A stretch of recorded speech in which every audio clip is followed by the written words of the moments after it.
Buenos días.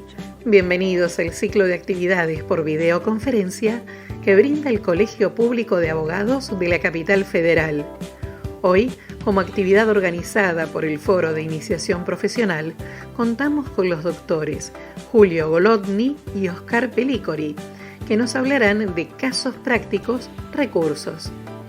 Les recomendamos que mantengan los micrófonos en silencio para evitar interferir en la locución de los expositores y de surgir alguna pregunta, la realicen vía chat. Ahora sí, le damos la palabra a los doctores. Bienvenidos. Bueno, muy buenos días a todos. Yo soy Julio Golodny. Mi compañero de ruta hoy no va a poder estar por un problemita familiar que tuvo que atender, de modo que van a tener que soportar toda la hora que sea yo el que tenga la dirección de la palabra, con la expectativa de que ustedes colaboren, participen en lo que quieran, en lo que puedan, para que la charla se haga mucho más llevadera, más amena, más jugosa. Ustedes saben que, como decimos siempre, no soy profesor, no soy docente, trato de aportar la experiencia que tengo en la medida que le puede servir a ustedes y también recoger de ustedes la experiencia y la visión que ustedes tienen de los asuntos sobre los que venimos hablando, de modo tal que esto es una cosa mutua de ida y vuelta, con la idea de que nos sirva a todos. El tema de hoy es el de los recursos, que dentro de los aspectos que hemos visto del juicio penal, en general, digamos que son instituciones o institutos que se utilizan muy a menudo. Ya la palabra lo dice, el hecho de recurrir, más que el hecho de recurrir, que sería el verbo, el recurso sería la fórmula que tenemos como abogados de intentar modificar el curso de una situación determinada en la que estamos involucrados. Para lo cual la ley procesal nos da estas distintas herramientas que posibilitan la intervención de instancias superiores a aquellas en donde tramitan los expedientes o los juicios o los casos en los que vamos interviniendo.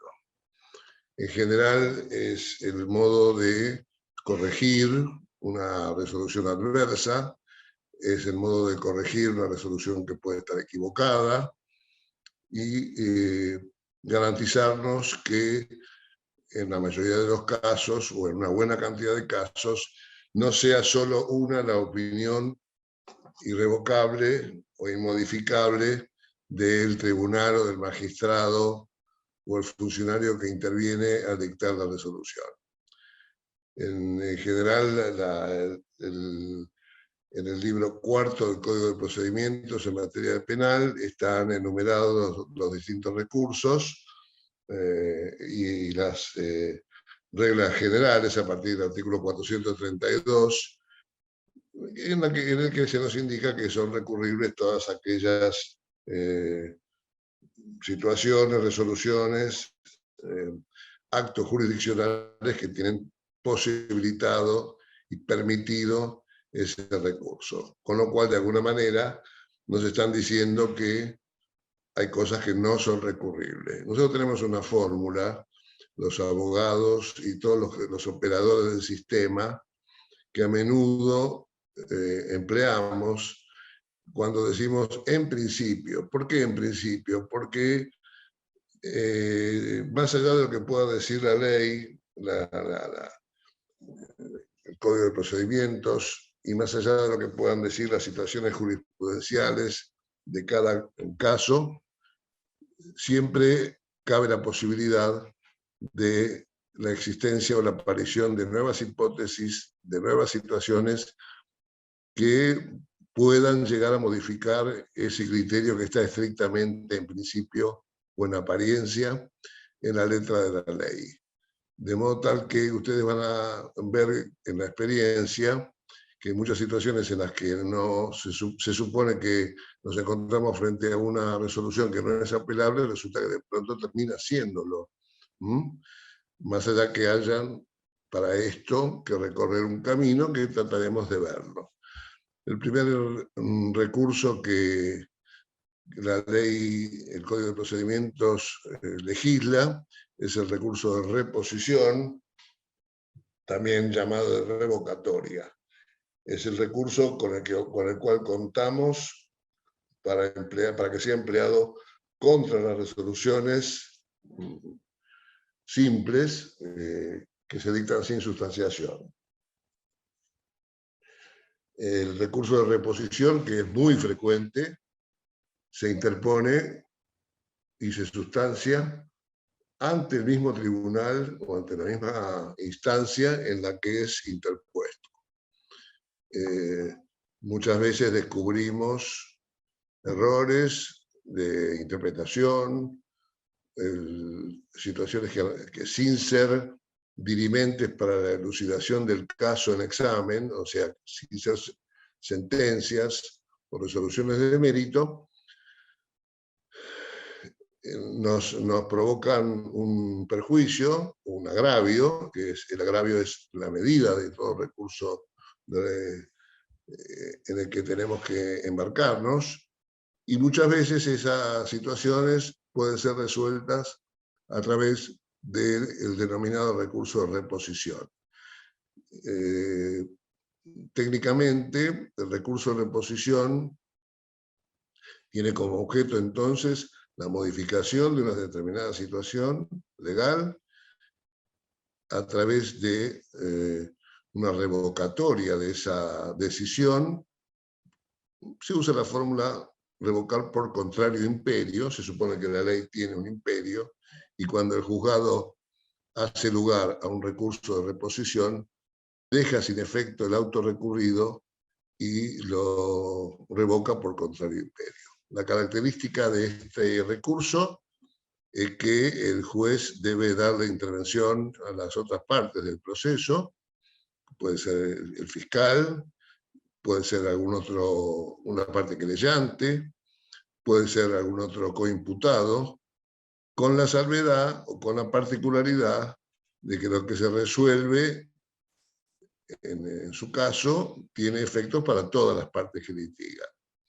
En general, también hay que saber que a lo mejor una parte, en una causa en la que, por ejemplo, hay 3 imputados o 4 imputados, el hecho que sea solo una de esas partes la que interpone el recurso de reposición va a provocar la intervención de todos en lo que sería correcto.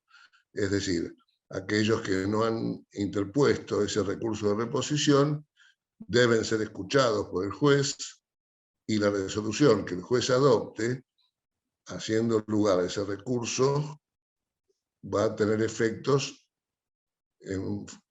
que se van a derramar sobre todos los interesados. En muchos casos, en el escrito de interposición de un recurso de reposición, el escrito de interposición de ese recurso, en forma subsidiaria, se interpone un recurso de apelación para el caso que el juez rechace ese recurso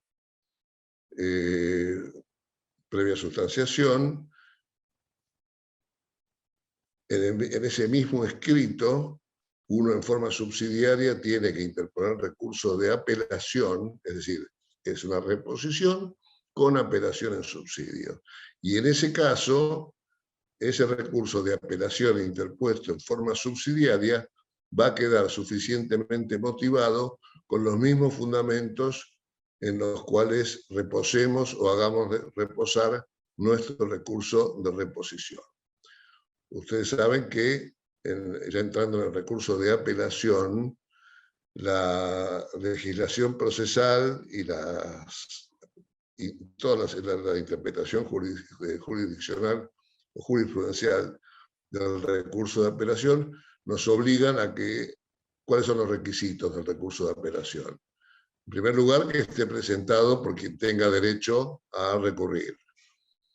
a veces tiene derecho a recurrir la parte querellante. En ese caso, el que tiene que hacer uso de ese derecho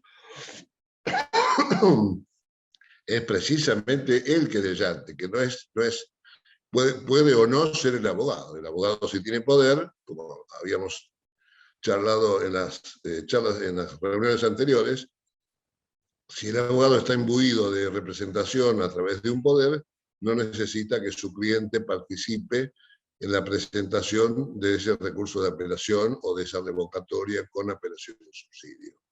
Si no tiene poder, es imprescindible que la persona que es la interesada directa, el querellante, firme esa presentación interponiendo el recurso de reposición con la apelación en subsidio. Cuando quien peticiona o articula un recurso no tiene aptitud procesal para hacerlo, el juez puede denegarlo, o lo tiene que denegar, y si no advierte, como muchas veces pasa, y si no advierte, decía, que esa persona que firma el recurso de apelación carece de esa representación legal o de esa aptitud procesal, la Cámara, cuando conoce del recurso, puede, y seguramente es lo que va a suceder, va a declarar mal concedido el recurso, con lo cual no va a ingresar en el fondo de la cuestión, que es la que nos movilizó como litigantes a recurrir. Entonces decía, lo primero que tenemos que saber es, como abogados, es que tenemos que tener representación suficiente a través de un poder o nuestro cliente ubicable como para que suscriba la presentación del recurso de apelación. En este sentido, el segundo requisito es que la presentación recursiva tiene que ser tempestiva. El código tiene un plazo general muy breve de 3 días para interponer el recurso de apelación o un recurso de apelación. Esos términos o ese plazo se cuenta a partir del día siguiente de la recepción de la notificación, que hoy en día es un tema conocido, que las notificaciones son electrónicas, de modo tal que prácticamente, o casi siempre, no siempre, pero casi siempre, recibimos esa cédula de notificación el mismo día que el tribunal dictó la resolución que vamos a recurrir. Acá aparecen algunos problemas sobre los que ya algo hemos hablado, y es que la dificultad muchas veces de poder concretar un recurso de apelación si no tenemos todos los elementos como para hacerlo a nuestro alcance. En este sentido, ustedes saben que si bien se va puliendo cada vez más el sistema remoto o el trabajo remoto y las condiciones y los distintos actos procesales y técnicos que posibiliten el trabajo remoto, pero subsisten empero algunas dificultades que son dignas de tener en cuenta. En primer lugar, cuando tomamos intervención en una causa, recibimos lo que se llama la vinculación, o tenemos acceso como abogados a esa vinculación, que nos permite tener acceso, valga la repetición, a los trámites y a las constancias del expediente que está digitalizado. Con lo cual, nos sentamos en la computadora y podemos revisar de punta a punta el expediente. Igualmente, las cosas no son tan sencillas como como los abogados desearíamos, porque hay el sistema electrónico y la ciencia todavía sigue ignorando una cuestión procesal que es, o que se refiere a aquellos expedientes o aquellas causas en las cuales la instrucción está delegada al Ministerio Público Fiscal, porque en general no tenemos acceso a lo que está pasando en las causas que están tramitando en cuanto a la etapa instructoria ante el Ministerio Público Fiscal. Ustedes saben que cuando se produce una denuncia, el juez que recibe la denuncia puede escuchar o correrle vista al representante del fiscal en los términos del artículo 180 para que formule el requerimiento de instrucción, la causa vuelve al juzgado y el juzgado hace lo que corresponda. Pero también existe la posibilidad de que el juez, aplicando el artículo 196 del Código de Procedimientos, decida que sea el fiscal el que intervenga como operador de instrucción. ¿Cuál es el criterio? Ninguno. ¿Cuál es la regla? ¿Cuál es la norma? Ninguno. Hay juzgados que tienen por norma, directamente cuando llega la denuncia, dar la intervención al fiscal y delegar todo lo que se denuncia en la fiscalía. Hay otros juzgados que denuncian las causas que no les gustan, o que les parecen muy pesadas, o que les parecen menos pesadas. No hay una regla, que es un tema que seguramente quienes han tenido la necesidad de soportarme en otras charlas, yo a menudo incursiono en él porque forman parte de un menú de situaciones que yo entiendo que debieran estar mucho más unificadas sin que esto afecte la independencia de los jueces. La verdad que no resulta posible que en un medio judicial donde hay muchos juzgados y muchas fiscalías haya tantos criterios como casi como jueces o fiscales haya, lo cual dificulta en primer término la seguridad con la que el cliente imagina que debe ser atendido por su abogado cuando lo va a consultar. Bueno, dígame, doctor, ¿y esto cómo es? Y el juez, ¿quién interviene? ¿El juez? Y mire, no sé, a veces el juez, a veces el secretario, a veces la fiscalía, depende. ¿Y de qué depende? Si vivo lejos? No, depende del arbitrio del juez, del arbitrio del juzgado. En algunos casos depende del momento que esté transitando o viviendo el juzgado. Hay muchas veces que los juzgados están muy recargados de trabajo y entonces optan por delegar las investigaciones a la fiscalía.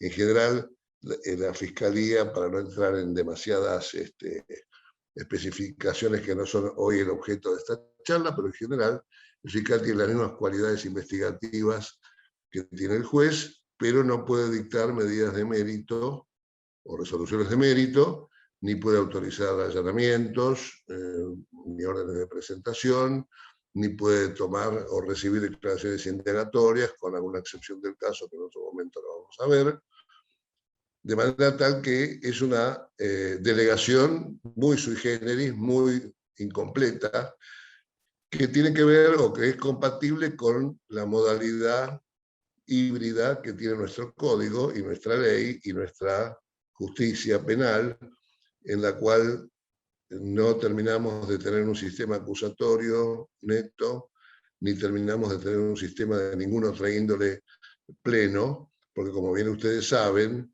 en los sistemas donde rige el criterio acusatorio, por ejemplo en la provincia de Buenos Aires, es el fiscal el que lleva adelante la investigación y el juez es un juez de garantías que controla la observancia de las garantías constitucionales ante los distintos momentos en los que hay que dictar resoluciones de mérito. Volviendo pues al recurso de apelación, entonces, ya dijimos que tiene que estar interpuesto porque tenga personalidad y personería suficiente, tiene que estar interpuesto dentro del plazo legal de 3 días, no prorrogables, solamente el periodo de gracia que ustedes saben permite presentar toda presentación en las 2 primeras horas del despacho del día siguiente, hábil al del vencimiento del plazo. Y lo que es muy importante saber es que el escrito tiene que ser motivado, es decir, se deben indicar someramente aquellos aspectos del fallo sobre los cuales vamos a trabajar ante la Cámara, haciendo nuestra expresión de agravios, es decir, exponiendo precisamente o propiamente aquellos aspectos del fallo que son los que nos causan agravio. En el escrito, en principio, basta con indicar esos motivos, que se exponen, que se explayan, que se extienden en el informe que se hace ante la Cámara de Apelaciones. ¿Qué pasa en la práctica? En la práctica pasa algo interesante que tiene que ver en buena medida con la actualidad en cuanto a lo que es la pandemia y en cuanto a lo que es la falta de realización de audiencias presenciales. Son muy pocas las que yo conozco que se tomen, en general son en forma remota, lo cual ha producido de hecho la modificación del código, porque en situaciones normales el apelante presenta su recurso, el juez lo concede, si está en término y motivado, eleva los autos a la Cámara. En algunas cámaras todavía conservan la exigencia de mantener el recurso, que es algo absolutamente obsoleto, superfluo e inútil para mi gusto.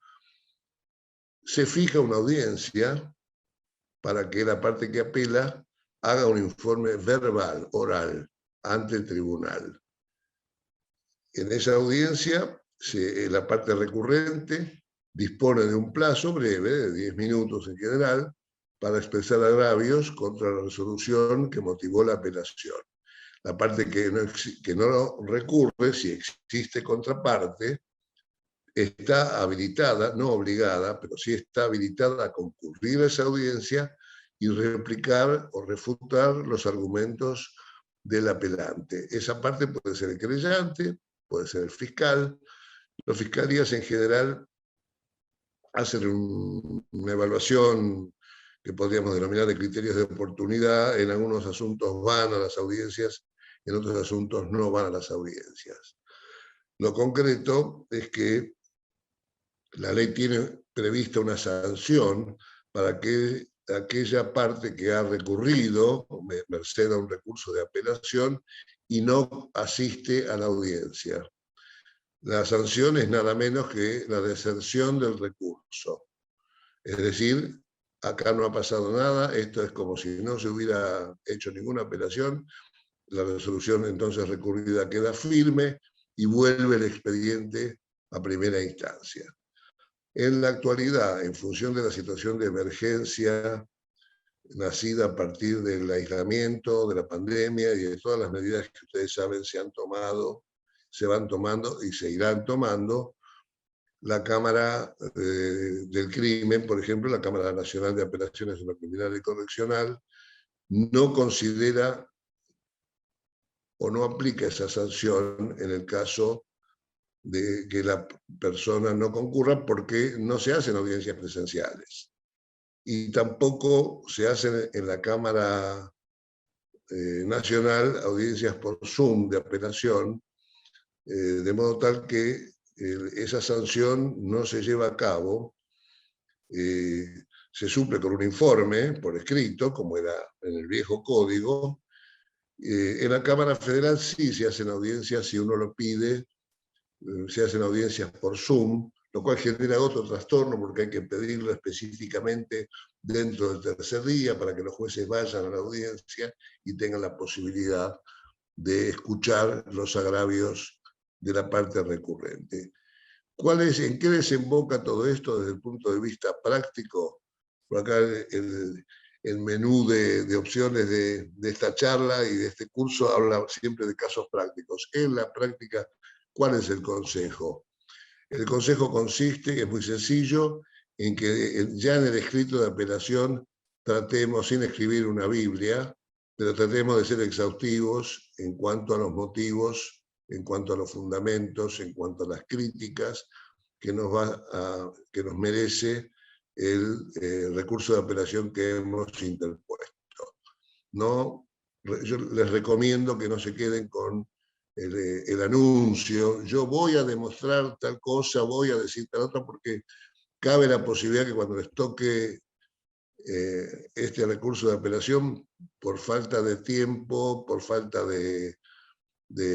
bueno, en algunos casos o en muchos casos, de herramientas suficientes, y porque, bueno, lamentablemente los abogados sentimos muchas veces que nuestro trabajo a veces es estéril porque las resoluciones que recibimos, especialmente en la Cámara, no reflejan el tratamiento de los agravios que han compuesto nuestro trabajo. La jurisprudencia, como ustedes saben, establece siempre bajo una pátina de comodidad para los jueces, que los jueces en un recurso de apelación no tienen por qué, al resolver, responder todos los puntos que uno propone cuando hace un recurso de apelación. En general es bueno que no sea así, porque lo justo es que responda todas las inquietudes y todas las quejas que hacen a nuestros agravios. En la práctica esto no pasa y muchísimas veces nos encontramos con recursos de apelación cuya decisión y resolución ya prácticamente está hecha antes de que el abogado acompañe el escrito de expresión de agravios. Es muy frecuente, cualquier colega, a lo mejor alguno de los que están aquí, o cualquier otro, pueden dar cuenta de haber hecho una presentación a las 11 de la mañana y a las 12 está la cédula en el estudio rechazando los agravios o haciendo lugar en el muy minoritario de los casos a los recursos de apelación que nosotros interponemos. Entonces, insisto, les recomiendo como de buena práctica que ya en el escrito de apelación traten de ser exhaustivos y traten de que el juez, los jueces de la Cámara, tengan todos los elementos ya en ese escrito como para dictar un fallo y tener la posibilidad de que nuestra actitud y nuestra actividad recursiva sea exitosa. ¿Qué sucede cuando interponemos un recurso de apelación ante el juez y el juez lo deniega por distintos motivos? Porque considera que la resolución no es apelable. En realidad, a los fines de lo que quiero explicar, la hipótesis más frecuente es que el juez lo deniegue porque la resolución no es apelable. Existe un mecanismo o un recurso, que es el recurso de queja, que a diferencia de otros recursos, la queja se interpone directamente ante el Tribunal Superior. Y el trámite es muy expeditivo, porque en el escrito hay que brindar todos los elementos que permitan la identificación de la causa, los motivos por los cuales uno ha recurrido, los fundamentos del juzgado y la resolución que nosotros entendemos que debe ser objeto de una apelación que nos ha sido denegada. En ese sentido, el tribunal examina nuestra presentación, le pide al juzgado interviniente un informe, muchas veces pide la causa, además del informe, y ahí decide si está bien o mal denegado el recurso. Con lo cual, en el caso, si está mal denegado, sonamos, se terminó la instancia en ese momento. Pero si lo considera mal denegado, va a ordenar que se sustancie ese recurso de apelación en debida forma ante la sala que corresponde que intervenga en nuestro recurso. Se usa mucho más de lo que a lo mejor podemos imaginar, porque más de una vez es tan amplio el espectro de opinabilidad de las situaciones que a diario se presentan en una causa, que muy a menudo tenemos la necesidad de acudir ante denegatorias de recursos de apelación, de acudir en queja. Siguiendo en el orden que yo creo que de importancia y de frecuencia, tenemos que hablar del recurso de casación, que es un recurso que, bueno, por supuesto que es muy importante, más que importante, o además de importante, es muy frecuente. El recurso de casación ha sido instalado como parte central o nudo central de la reforma que se hizo en el 92 cuando comenzó a regir este código, y se ha ido desvirtuando, deteriorando, elastizando, flexibilizando con los vaivenes de la política criminal y con los vaivenes de la otra política. El recurso de casación, en principio, tiene un recaudo o condiciones de admisibilidad, que son y de procedencia, por supuesto, la personería o la personalidad de quien investibilidad del recurso de casación. El plazo para los recursos de casación es de 10 días hábiles, contabilizados, como ustedes saben, desde el día siguiente al que somos notificados de la resolución que nos ha resultado adversa y objeto de ese recurso de casación. Esto es en cuanto a las condiciones de aceptación, de admisibilidad o de viabilidad. Y después tiene dos hipótesis que están consignadas en el artículo 456 en cuanto a la procedencia, y básicamente, o a grandes rasgos, son dos. El inciso primero, que habla de la equivocada o errónea aplicación del derecho de fondo, el Código Penal, en otras cosas, dicho en criollo, el Código Penal o las leyes de fondo de índole penal, y las cuestiones procesales que el Código sanciona con pena de nulidad cuando se ha afectado distintos momentos procesales, distintas etapas, distintos institutos, siempre que se haya hecho reserva de acudir en casación, con excepción de las nulidades que son absolutas. Esto podemos hacer una nota de pie de página, recordando que el Código contempla nulidades absolutas y nulidades relativas, y las nulidades absolutas pueden ser introducidas y cuestionadas y sustanciadas en cualquier momento del proceso, y por eso el Código tiene esta redacción para garantizar el efectivo ejercicio del derecho de defensa en juicio y la garantía del debido proceso. El recurso de casación tiene como, además de los requisitos de la personalidad o de la personería, la tempestividad, la necesidad de que se establezca no solamente que se ha aplicado erróneamente una norma de fondo, sino que cuál sería, el abogado tiene la parte tiene la obligación de señalar cuál sería. No, se aplicó el artículo 5000 y tenía que aplicarse el artículo 2500. Muy bien.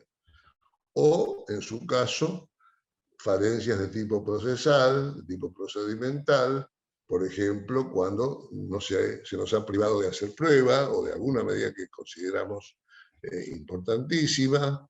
Una vez que sorteamos estos requisitos, el recurso debe contener una relación precisa de los hechos en los que se funda, que son los hechos que están sujetos a una investigación y que componen, por lo general, la columna vertebral del fallo.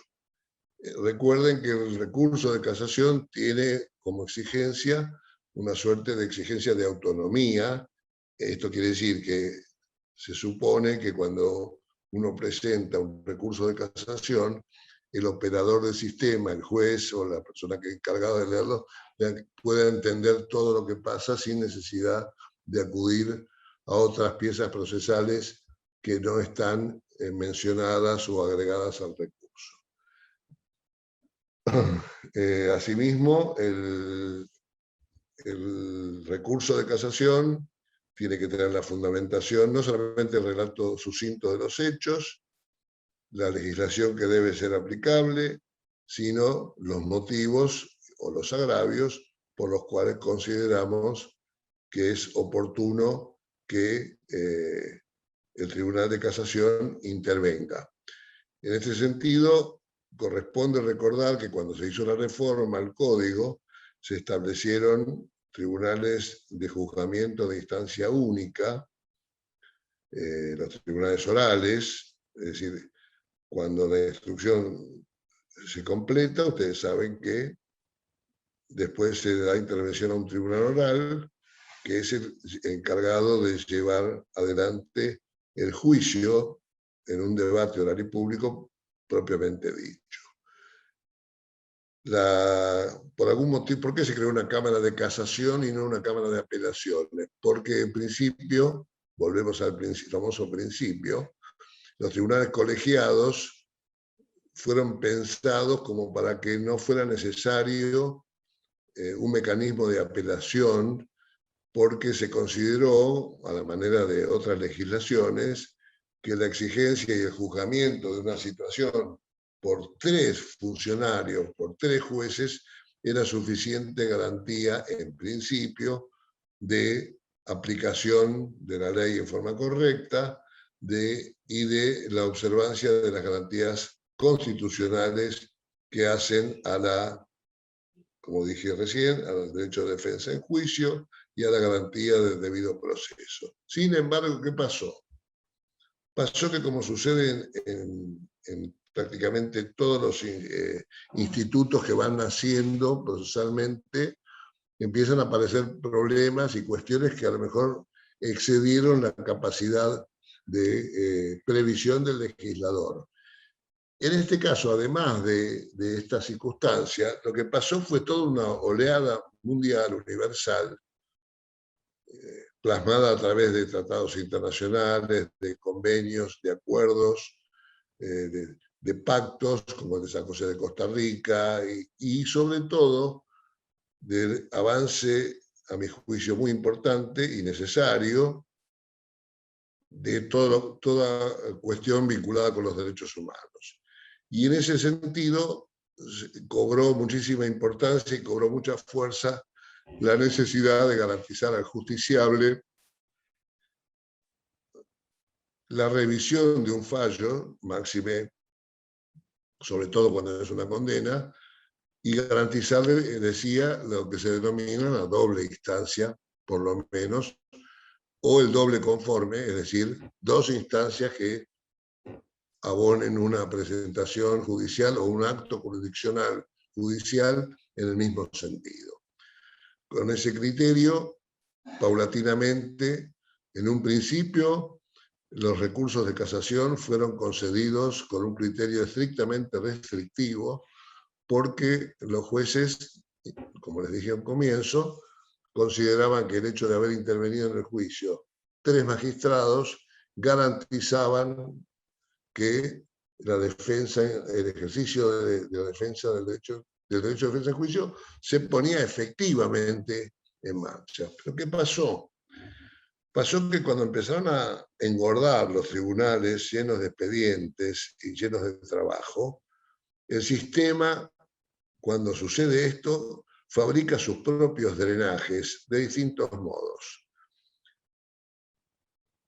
Para empezar, los tribunales comenzaron a funcionar a través de, si bien eran integrados por 3 jueces, divididos o compuestos por cada juez encabezando una vocalía. Y en la práctica, ¿qué pasaba? ¿Y qué pasa? Que el expediente lo maneja un solo juez y una sola vocalía. Con lo cual, en un episodio o en una decisión o con un criterio de cierto sinceramiento, y para también desagotar la enorme cantidad de trabajo que los tribunales tienen, en algún momento, ya hace varios años, se estableció la posibilidad de que el justiciable, bajo determinadas condiciones que tienen que ver con el monto de la pena del delito que se investiga, pueda optar por ser juzgado por el tribunal colegiado o por un juez unipersonal. Con lo cual nació la figura en algún punto contradictoria del tribunal unipersonal. Pues si es tribunal se supone que son 3. Sin embargo, no, tribunal unipersonal. La realidad, ¿por qué digo sinceramiento? Porque en la práctica se vio rápidamente que en los debates es uno el que lleva la voz cantante, y es ese uno el que hace la sentencia, y es ese uno el que tiene el peso del expediente. Entonces, cuando en épocas que se podía hacer alegatos de pasillo y de oreja, cuando podíamos tener acceso a los tribunales, íbamos a preguntar por un expediente, ¿y de qué vocalía es? Y de la 1. Ah, no, no está, eso lo lleva fulano.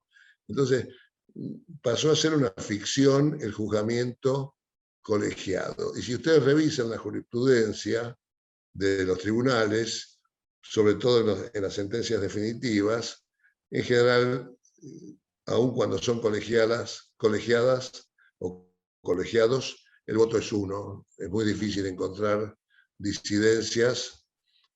Hablo de los asuntos comunes, no hablo ni de los asuntos políticos, ni hablo de otras instancias. Pero en lo que es el juzgamiento, en la actuación de los tribunales, se nota claramente que es uno solo el juez que tiene el peso, que por lo general, o siempre, es el que preside el juicio. ¿eh? De modo tal que esto se lo van a ver en los debates, porque en el 99% de los casos, aun cuando intervenga el tribunal, o sea, los 3 jueces, los otros 2 que no presiden son figuras decorativas. Esto dicho con aptitud y con sentido descriptivo, no peyorativo. Muy raro resulta que alguno de los jueces que no lleva el juicio haga alguna pregunta, más allá de la discusión que podríamos dar y debatir quizás en otro momento, respecto a si está bien que los jueces pregunten y juzguen al mismo tiempo. Parece más adecuado para un sistema que apunta hacia lo acusatorio que el que conduzca las preguntas sea el fiscal, o por lo menos la parte que ofrece los testimonios. Me ha pasado muchas veces decir, bueno, este testigo lo ofreció el fiscal, que empiece el fiscal con las preguntas. Este testigo lo ofreció la querella o la defensa, que empiece el defensor con las preguntas. Y muchísimas veces me ha pasado que el juez dice, bueno, como lo ofrecieron todos, voy a preguntar yo. Y si bien eso no impide, ni obsta que después tengamos la posibilidad de agregar preguntas, pero no veo bien que sea el tribunal el que interrogue, porque excede, insisto, el ámbito de lo que uno piensa que debe ser el sistema acusatorio. Volviendo entonces al recurso en sí mismo, o al trámite del recurso en sí mismo, el recurso de casación se presenta ante el tribunal que dictó el fallo o la resolución que pretendemos sea objeto de nuestra actividad recursiva. Y ese tribunal puede aceptarlo, o sea, concederlo. Aceptarlo me suena más a un término tipo periodístico que no existe. O lo concede o no lo concede. ¿Por qué razones podría no concederlo? Bueno, una razón es porque esté presentado porque no tiene aptitud procesal para hacerlo. Otra razón es que esté presentado fuera de término. Y otra razón es porque el tribunal considere que no está correctamente fundado como para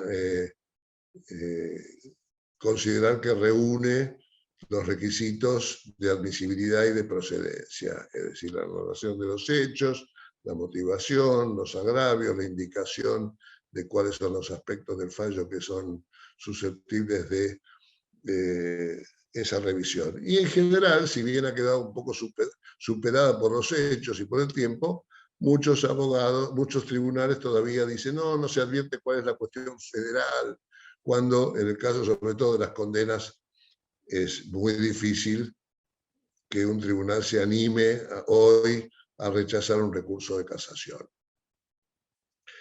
Lo concreto es que el expediente, cuando el recurso de casación es concedido, se eleva a la sala que corresponda, que se establece, si no hubo ninguna intervención anterior, por vía casatoria, se envía el expediente a la Secretaría General, donde se sortea la sala de casación, que hay 4, y ahí empieza la segunda parte del proceso, que comienza con la necesidad de mantener el recurso, para lo cual tenemos 3 días, desde que la ley dice 3 días, desde que la causa llega al tribunal.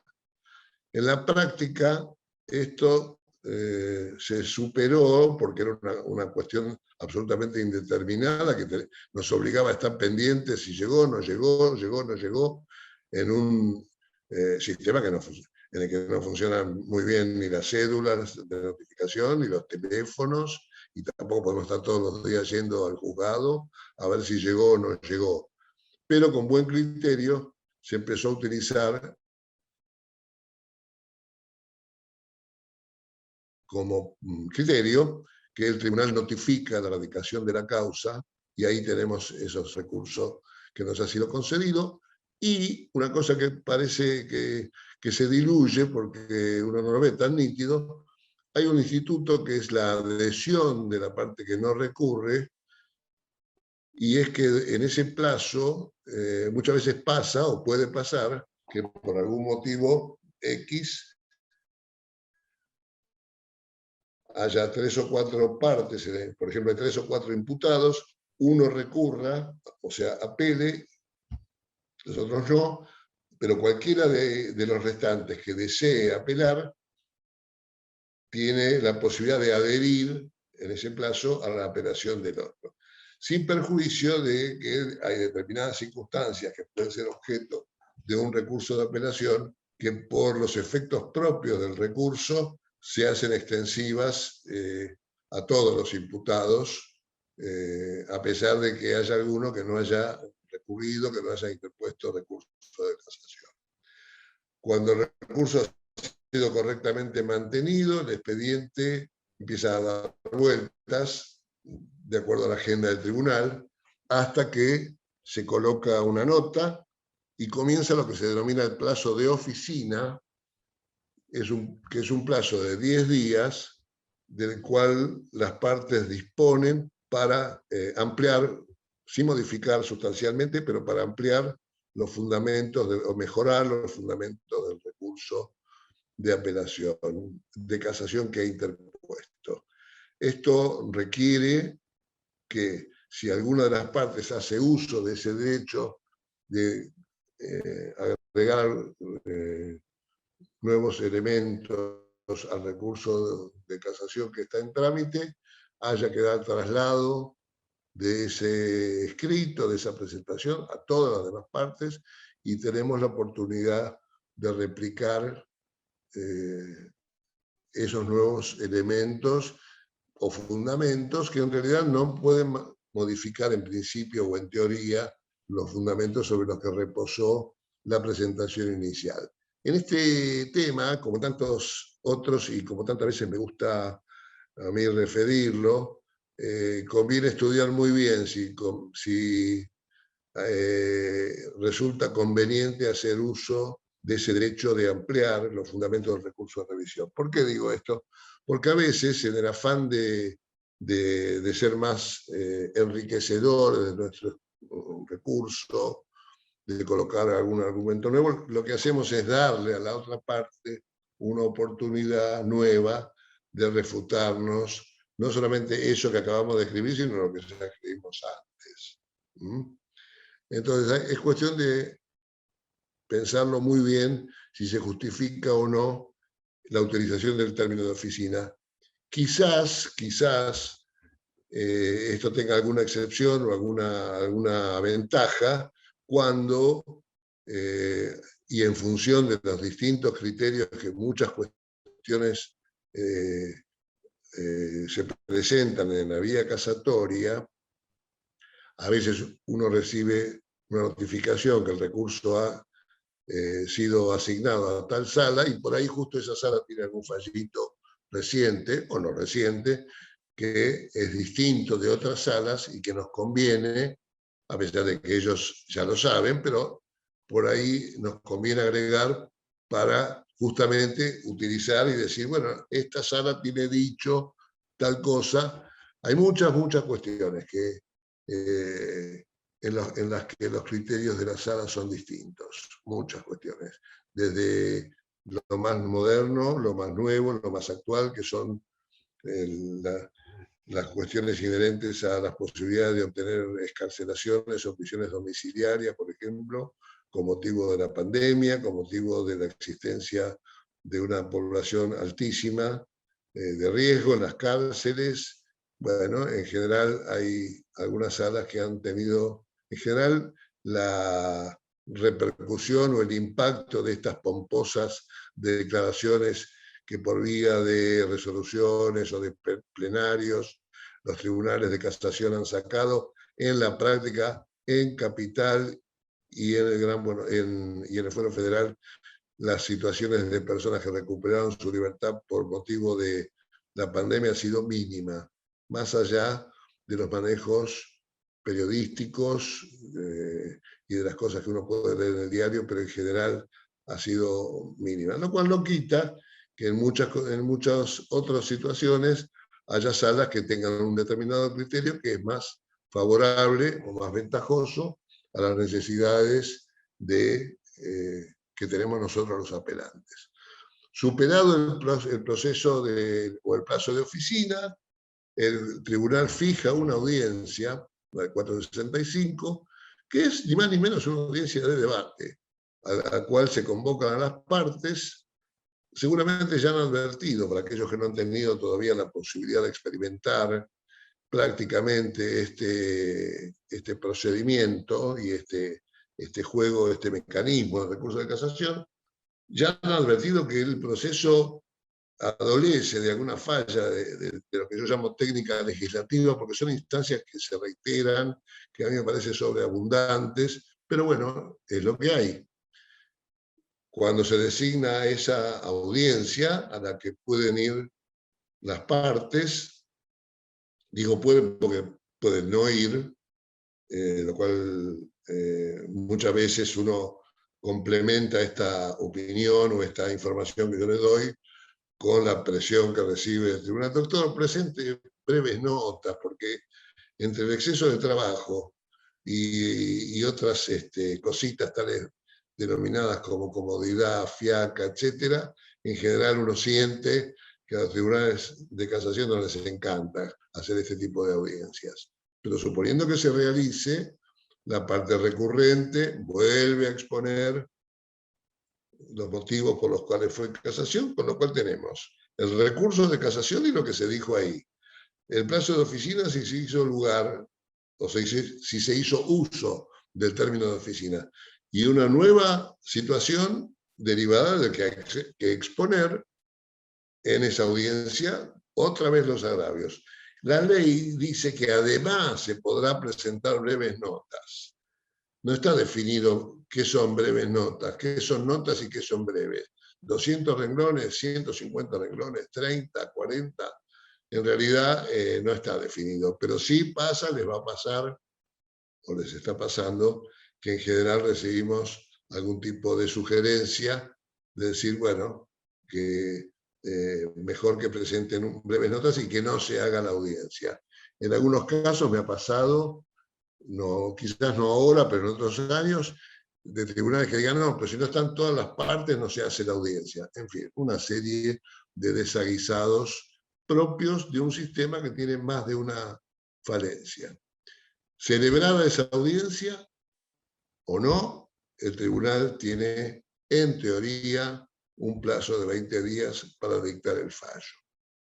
El fallo que dicta el Tribunal de Casación puede, otra vez volvemos con la imprevisibilidad, más allá de lo que diga la ley y la jurisprudencia, puede confirmar la sentencia recurrida rechazando el recurso de casación, puede casar la sentencia anulándola en todas sus partes, puede anular el debate y puede dictar sentencia. Muchas veces puede incluso absolver o condenar, es decir, volviendo a lo que para mí es un leitmotiv de cada vez que me toca hablar de este tema, todo es posible. Incluso situaciones de reenvío, es decir, el tribunal puede ordenar que otro tribunal revise la sentencia, como ha pasado muchas veces, por ejemplo, en Cromañón y en muchos otros casos, y distintas situaciones que a veces no están contempladas en la normativa, pero que suceden en la vida real o en la práctica. Lo concreto es que, suponiendo que obtengamos un fallo determinado, por ejemplo, adverso a nuestro recurso de casación, porque ha sido rechazado. En general, la fórmula que se utiliza para rechazar los recursos de casación contra una sentencia son que los agravios son la renovación de quejas que ya han sido expuestas, es decir, la motivación de esos rechazos de los recursos funciona verdaderamente con el criterio de que han sido imbuidos los tribunales cuando se los creó, es decir, que haya una cuestión federal bastante, etc. Pero lo concreto es que cuando fracasamos en el recurso de casación, el remedio que tenemos contra ese fracaso es a través de un recurso extraordinario ante la Corte Suprema de Justicia de la Nación. Ley 48, en fin, cualquier agravio que uno se considere federal o que afecta la garantía del debido proceso, el derecho de defensa en juicio.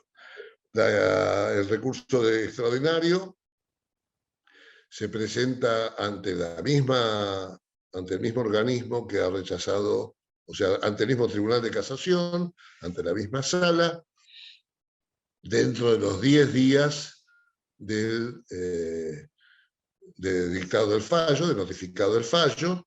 De ese recurso extraordinario se corre traslado a las partes que intervienen en la causa.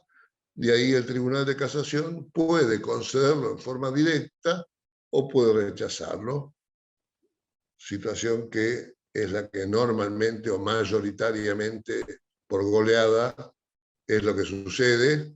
Son muy pocos los casos en los que directamente se abre el recurso extraordinario y en ese caso tenemos que ir en queja, o sea, de hecho, en forma directa a la Cámara, a la Corte Suprema de Justicia, con esos recaudos que exceden lo jurídico, la cantidad de hojas y de renglones, la tinta negra, las copias, en fin. Entiendo yo que actualmente con la situación en la que estamos viviendo de digitalización, posiblemente esas exigencias vayan siendo modificadas o vayan siendo mermadas, pero es todo un tema. Es un trabajo muy pesado hacer una queja y ahí entramos en la selva negra de los procedimientos judiciales, porque como ustedes saben, la Corte no tiene plazos para expedirse, y muchas veces uno espera, y resulta que se encuentra con que nos aplican el artículo 280 del Código Procesal Civil y Comercial, que autoriza a la Corte a desestimar un recurso extraordinario con 2 o 3 renglones que son los que componen la famosa plancha, y a veces uno va especulando, porque uno dice, bueno, ya pasaron 3 meses, a lo mejor lo están leyendo. La única señal que los abogados podemos recibir de la Corte cuando metemos un recurso de queja en cuanto a que hay alguna posibilidad que nos vaya bien, y esto no es una ciencia exacta ni es un criterio unívoco, es cuando la Corte pide los autos principales. Cuando ustedes vean que la Corte pide los autos principales, sientan que tienen una posibilidad. Y cuando, siguiendo el expediente, que lo pueden hacer entrando a la base de datos, entrando al sistema, cuando ven que empieza a circular, si no pidieron los autos principales, estamos sonados. Así que estos son algunos o poquitos de los muchos, no me gusta decir consejos, pero sí comentarios que espero que alguna vez alguno de ustedes recuerde cuando le toque ir al tribunal, al más alto tribunal. También está bueno que no bajemos la guardia, no sintamos que es un mundo difícil, porque hay muchos recursos que prosperan también, quizás no son tantos en términos relativos, pues si se meten, no sé, 10.000, yo creo que prosperarán por año 50 o 60, pero ¿por qué no pensar que nos puede tocar a nosotros? Lo mismo digo, esto es válido para cualquier otra instancia.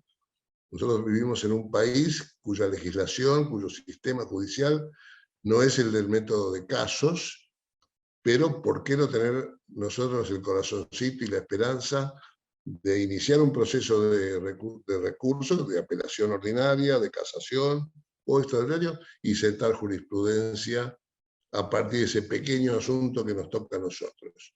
Los que hemos pasado por la Facultad de Derecho nos ha tocado estudiar los casos de los leading case de la Corte Argentina, casos Siri, casos Cot, son asuntos minúsculos, no son ni revoluciones ni temas enormes, ¿no? Casos que después han sentado jurisprudencia en lo que es la libertad de prensa, la libertad de expresión, la libertad de trabajar, la libertad ambulatoria, y otros casos de otra naturaleza más judicial como la probation. Siempre cabe la posibilidad de que el nuestro se transforme en un leading case y en un caso que se nombre sin siquiera ponerle comillas, como sucede con los grandes antecedentes de la jurisprudencia. Bueno, Marina, no sé si estás por allí. Hemos terminado con nuestro tiempo.